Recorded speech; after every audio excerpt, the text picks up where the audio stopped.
So every week I'm going to do a reaction piece on AEW Dynamite on TNT and NXT on USA Network.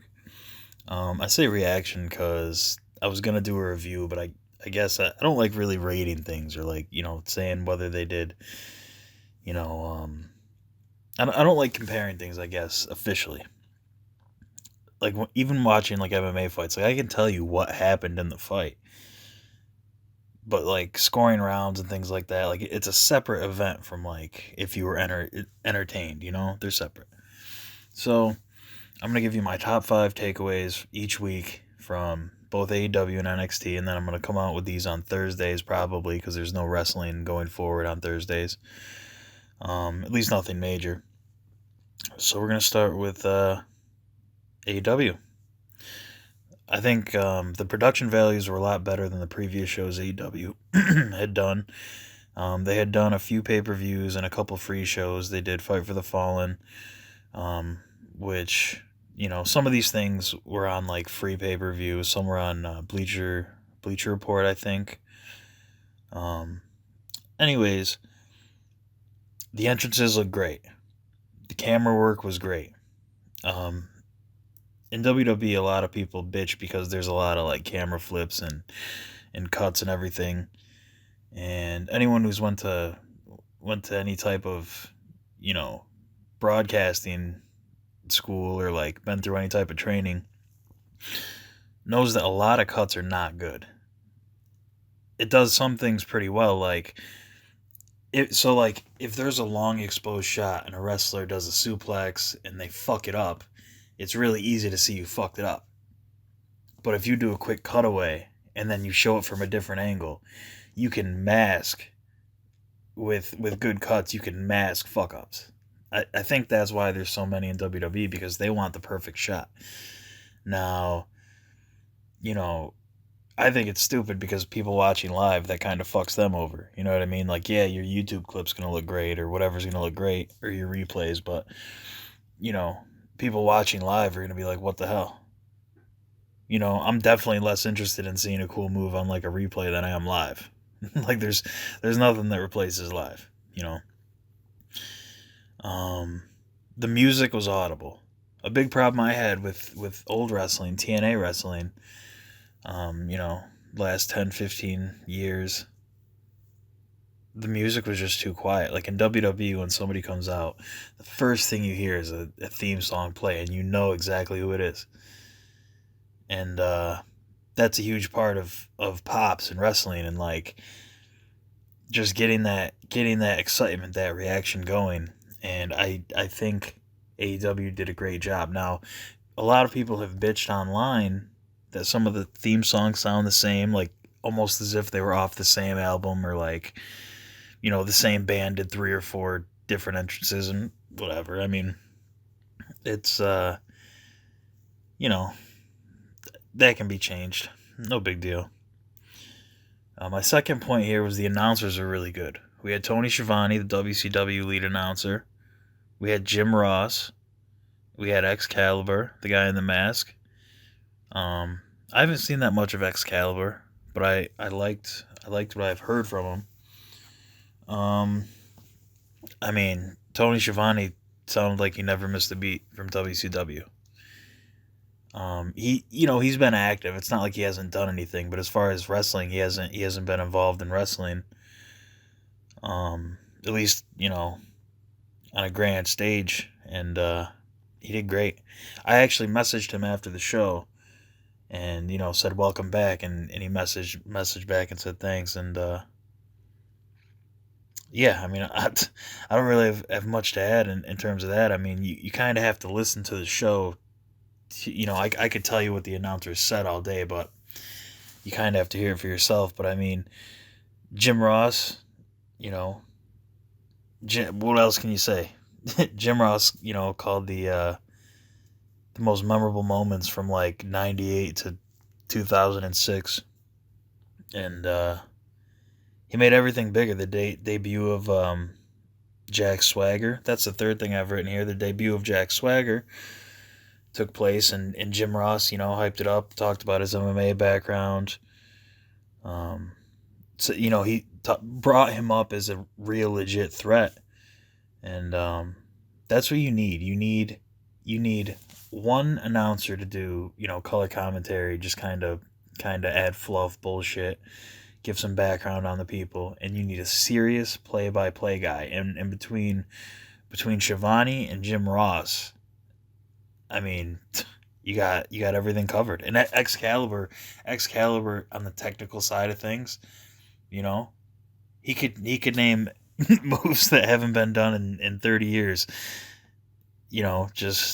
Just by being a wrestling buff, wrestling nerd. Same thing with Shivani. Somebody on Reddit brought up that somebody went to do a move and they messed up. I think it was the Sammy versus Cody match. They went to do a move and they messed up and they accidentally hit another move, and Shivani, without missing a beat, called the correct move.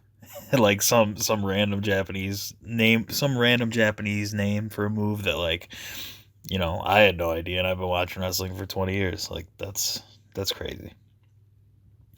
I think the in-ring action for AEW is really good. We had Cody versus Sammy Guerra. I'm not really sure how to pronounce it, but that was a very, very good match. Um, Cody played the face, Sammy played the heel. At one point, um, there was a spot on the outside where Sammy was on the outside and Cody was going to dive to the outside onto him. And Sammy yanks Brandy Rhodes and used her as a shield, and Cody kind of, hurt his wife in the process there. And good heel stuff. By the end of the night, we had a fresh heel group. We had the Alpha Club, and I'm gonna have to double check on these names, but it's Chris Jericho. We got Sammy Guevara. We have, just realized I've been saying his name wrong. It's Sammy Guevara. So I don't know what the hell I've been saying, but that's definitely not the right way to say it. And then you got Santana and Ortiz. And I mean, as far as being a heel stable, I think that's a strong way to go. I don't know if I would have done that the very first show. I mean, you need villains and stuff, especially moving forward, but I think things got really messy. There was a brawl to close the show. Like, it kind of like interrupted the main event, where like John Moxley came in and wrestled Kenny Omega, and then there was a spot where they both went through a glass table, and it should have led to a DQ in the main event. There was a tag match going on between like the Young Bucks and Kenny Omega and Chris Jericho and Santana and Ortiz, and it didn't lead to a DQ. So I was kind of just watching, thinking like, what the fuck? Like, it didn't even occur to me that the match was still going on in the ring. I kind of tuned out after I saw the interference, and then yeah, the match kept going on, and heels won, and then after there was just like a big breakdown, a big brawl, and it led to Jack Swagger coming out. And once Jack Swagger came out, I'm pretty sure he joined the Alpha Club. Like, he at least stood with them by the end of the show. I'm not sure if he's going to be with them or be by himself, but he comes out, and there's just like a bunch of heel stuff going on, and it just, I don't know, like, to end the show, it didn't leave a lot to be desired. Like, I don't even know who's going to come fight these people. Like, am I expecting, am I supposed to think like, am I supposed to be excited for Cody Rhodes and Goldust to fight these people that they've been, like, around or feuding with for the past, like, 20 years? Like, I don't know. To me, that was kind of a silly move. I want some new blood in there.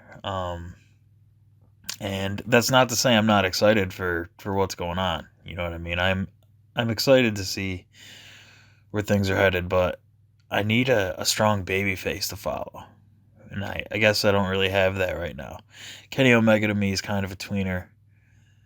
I know he has babyface potential, but like, as far as what I've seen from him, at least recently, like, not that into him.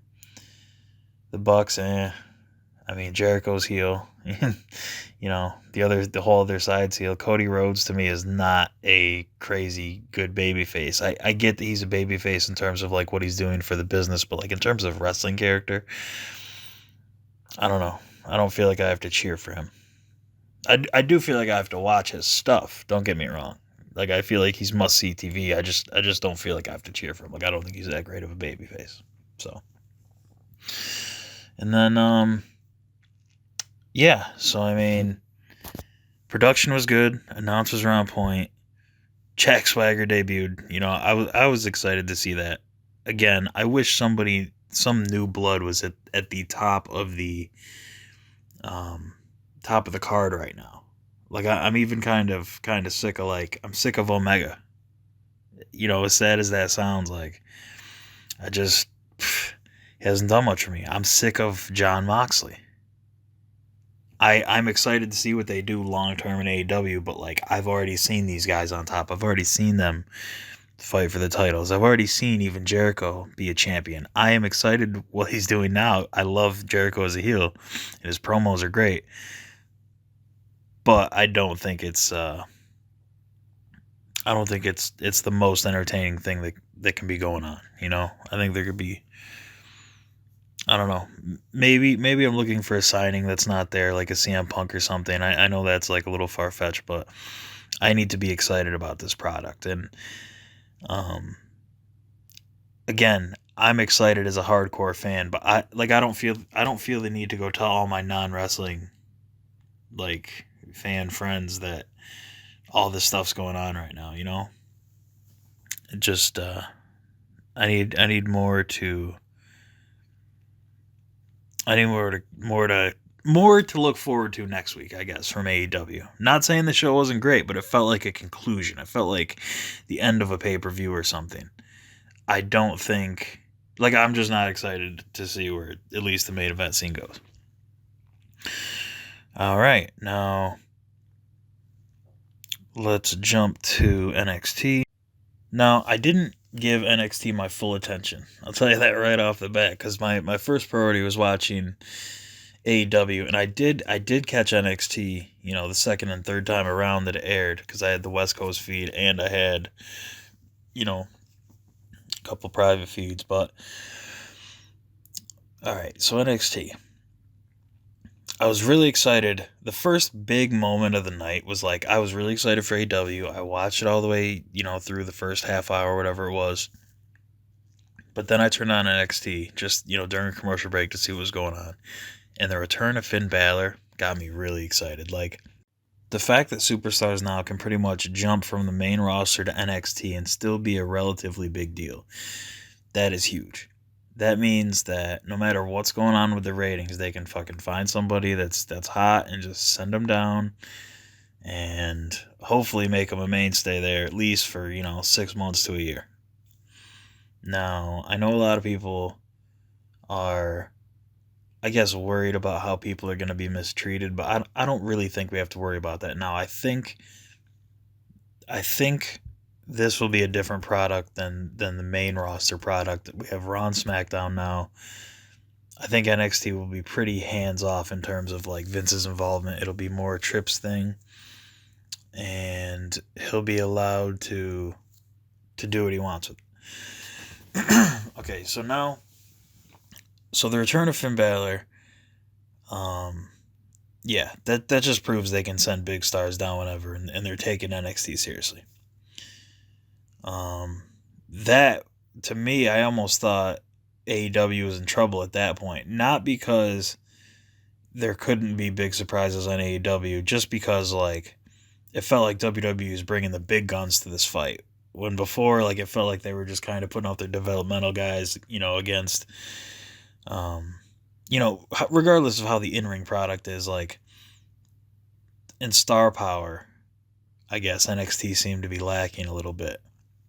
Now, I know these guys did a lot of things on the indies and in other companies, but I haven't necessarily even been exposed to them that much, outside of a handful. And it just felt kind of like with WWE star power, there are endless possibilities at that point, Like, who's to say they don't want The Undertaker to come down one week to wrestle, whoever.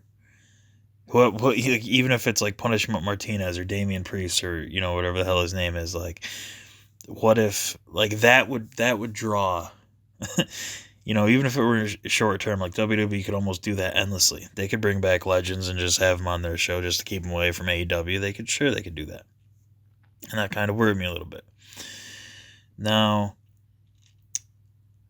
then we also had the return at the end of the show of Tommaso Ciampa. And that's a guy who, as excited as I am to see him, it's almost like the AEW thing. Like, I just want some new blood. Like, I'm not that excited for Tommaso Ciampa's return because I've already seen him capture the NXT title. I haven't seen him lose it, but I don't really need to see that. It's almost better if he loses it, like getting hurt or whatever. And like, regardless or not, if he actually lost it before, I don't even remember, but like, the reason he had to relinquish it was because he got hurt. His reign ended prematurely is what I mean. But we've already seen his story arc conclude. Like, he won the title. That's the big thing. He won the title and held on to it for a while. Same thing, honestly, with Finn Balor. Like, we've already seen Finn Balor win the NXT title a couple times, and to me, that's already run its course. I'm excited for his feuds. I'm not excited for a title chase. Number 2, I have here Matt Riddle versus Adam Cole for the NXT Championship. I only caught like 10 minutes of this match. I'm not sure how much of it actually aired, but like, it was great from what I saw. It was just something that you wouldn't see on the main roster. It was a very physical match. I saw the end of it with the what do they call it? The money shot on the back of Riddle's neck to knock him out for the 3 count. And I'm kind of surprised they went that route in terms of, like, he's not unstoppable anymore if he can just be beaten in a match, regardless of what happened. Like, that's not saying that's bad for his future, but that's to me, it damaged his NXT character. To me, he was pretty unstoppable until that point. Kind of build like a Lesnar or like a Goldberg, and then, now he's just Matt Riddle. He needs to work his way back up. Then we had Shayna Baszler versus Candice LeRae. This is more so just for having the match on the card. Like, I mean, it was a great match. Don't get me wrong, but it's really telling now that both AEW and WWE had women's titles matches, like on the night, and like, they were pretty heavily featured. And that wouldn't happen 5 years ago. That wouldn't happen 10 years ago. That wouldn't happen 15 years ago. Maybe in TNA or something when they were pushing the knockouts, but not in WWE. Not in WCW wouldn't have pushed that, past the first hour. Ever. Definitely not in like a high profile position. So then we have the debut of Damian Priest. That's number 4. So Pete Dunne, he's a super standout from the NXT UK scene. He was like the UK champion for like, I think, a year, maybe plus.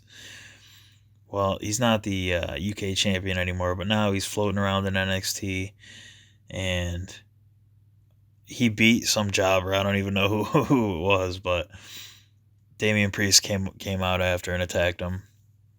And I mean, I haven't seen much of Damian Priest. I've seen a little bit of him as Punishment Martinez, but I'm kind of excited for what he can do. I keep saying that a lot, but it's literally because I haven't seen a lot of these guys. Like, it's hard to, like in the case of Finn Balor, I could talk to you for 20 minutes about him because, I've seen a lot of his work. I've seen a lot of Cody Rhodes' work. I know his family history. I know his history in the business, all that. I don't know anything about Damian Priest. I don't know anything about even Candice LeRae or Adam Cole or, Matt Riddle. I could talk to you about Matt Riddle all day, but a lot of these guys I really don't. And, going forward, obviously, I'm going to learn a lot more and hope to expand in the coming weeks, but right now I have no fucking idea. Then, so we have Damian Priest. Yeah, excited for what he can do. We have the main event, which was, let's see, sorry, I'm looking it up here. I don't want to mispronounce any names or forget anybody. Okay, so just had to look that up real quick. Bobby Fish and Kyle O'Reilly fought the Street Profits for the NXT tag titles. I just wasn't sure if like they went by the Street Profits officially or like they went by their names individually, you know. But yeah, they're the Street Profits. That's their team name. So, they had Wale with them, and he came out as like a hype man, and he just like it was great. It was like a super R-Truth entrance, and they gave the whole crowd like red Solo cups, and they were like a party scene. Everybody was waving their cups back and forth, and yeah. So it was a good match with a lot of crazy near falls and everything. And again, I hate talking about like the action like that. Like if something specific happens, but like watch the match. I can't tell you better than you could see it. The match ended with the fucking the Undisputed Era hitting their finisher on the Street Profits, and then Tommaso Ciampa came out and they started kind of an angle with him and Adam Cole. And I mean, I don't know if they're gonna do a triangle now with Adam Cole, Finn Balor, and Tommaso Ciampa, or like, what the hell they're gonna do. But I am more excited for the NXT title scene because I I'm not really exposed to Adam Cole that much. Even though he's been on for like the past couple months, I kind of fell out of love with NXT.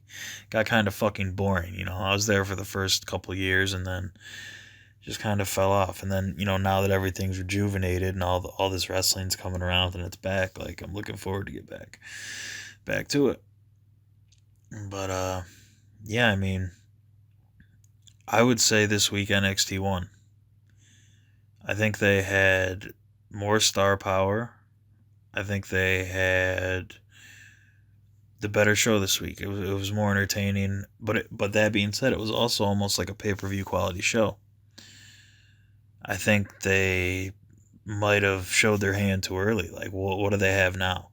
And obviously, WWE is not concerned with this at all because they do have Raw and they have SmackDown. They are never going to, not never. Okay, I don't want to say never, but they will not lose a ratings war before they go all out on Raw and SmackDown. This is their third brand. This is their developmental brand where they throw guys in there that they're, don't even have that much faith in. They're not on the main roster for a reason now, right? But NXT was a great show, but yeah, I do think they blew their wad too early because, as Tony Khan has said, he's gonna try to make every show as exciting as possible. AEW doesn't run pay-per-views. Their guys don't have to be fresh for takeover events and pay-per-views and live events and all that. There's no AEW live events right now. All the guys can work their own schedule and work do whatever they want as long as it doesn't interfere with AEW's schedule, to my knowledge. But those guys don't, they can be fresh on a weekly basis. And not everybody's, I don't think, full time. They're going to rotate guys in and out. I'm sure they will in NXT too, but those guys are still traveling for house shows. Those guys are still getting injured. Those guys are still training hard. Not that AEW guys are taking off or anything, but again, the actual matches take a huge toll on the body. Yeah, I mean, I also want to mention that the ratings have just recently come out, like as in the last half an hour, and it looks like AEW won by a landslide. It looks like the numbers are like 1.4 to 0.8 right now. 1.4 for AEW, 0.8, 0.9 for NXT. Which, I mean, I'm not that surprised. There was a lot of promotion that went into AEW.